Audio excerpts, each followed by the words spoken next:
Welcome back to Media Week. Let's get a check now on the media sector's performance on the share market this week. We're joined by Evan Lucas from IG. Evan, great to have your company there. Want to start with Time Warner and 21st Century. Obviously, they've been in focus this week with earnings as well.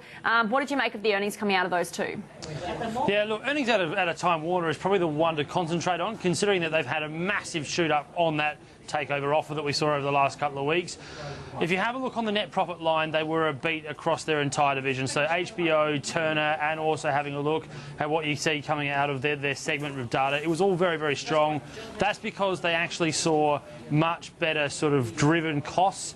And what they say by that is that basically costs were down. So that was a nice thing to see. Revenue was stronger across Turner and HBO. It was a little bit weaker on the segment data, which is not surprising. And it was an overall reasonable result. However, because of that takeover, it's run ahead. So having a look at Fox, they also saw relatively good numbers. They saw some really good growth, particularly in their cable, but maybe not as good as they probably expected in some of their movie divisions. So bit of mix and take, and now with the deal off the table, it looks like you'd probably watch Fox on the upside and probably Time Warner on the downside. Deal off the table for now, but do you think Mr Murdoch will come back for round two? That is the question, and the way you'll probably look at it is the fact that at the moment, looking at the analytical world, they're split. So Nomura believes that it was probably reasonable, considering that they had lost a reasonable amount of share value off that deal, that the value looks quite expensive, but believe that there is certainly the huge potential for still to come back and do it. Goldman Sachs, on the other hand, think it's neutral. They actually think it's unlikely.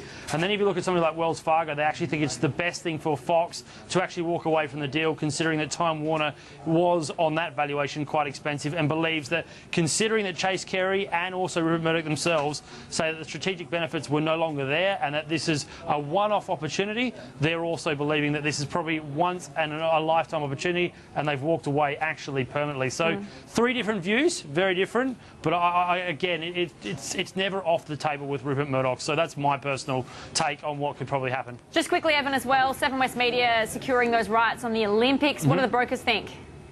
Yeah, UBS came out with an interesting note, and it shows very, very clearly that history shows that getting in the Olympics doesn't necessarily mean you'll make money from it. And Channel 9's a prime example with, obviously, the 2012 London Olympics. They paid $50 million for it. They lost around about $30 million after what they did with it. So they made $50 million in revenue, paid $80 million and lost. Same with Channel 10 with the Sochi Olympics this year. Now, Channel 7 are rumoured to have paid $150 to $170 million for 2016 in Rio, 2020 in Tokyo, the Winter Olympics in Korea in 2016, and then also the further Olympics here this year, the Youth Olympics in 2014 in China. All of them look like they're not going to necessarily, stack up. So they've got to buy. This is UBS. They've got to buy on Seven West Media, but again, they're a little bit unsure about whether or not the Olympics is the kind of revenue generator it once was. All right, Evan Lucas, thanks so much for that from IG there. Let's now get back to James Manning and get your view, James, on those stories. I guess starting with Time Warner and 21st Century Fox. This has obviously dominated headlines this week. What's your view? Well, I tend to just listen to what Rupert Murdoch says, you know. It's almost being a contrarian sometimes, just going by what he says. But, I think he's usually, at least recently anyway, he's been good to his word, I think, on a lot of things. And, I've no reason to believe they're going to, things change and people change their minds. But under the current circumstances, he and Chase Carey were both very,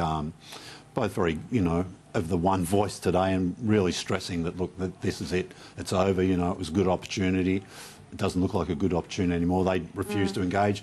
The interesting thing is that nobody got to ask them today, because they took analyst questions. They didn't take any from the media during the conference call, was what were they expecting Time Warner to do? That'd be an interesting thing to put to them, I think. So I think they generally thought it was a good enough deal that Time Warner would respond to it, they'd engage.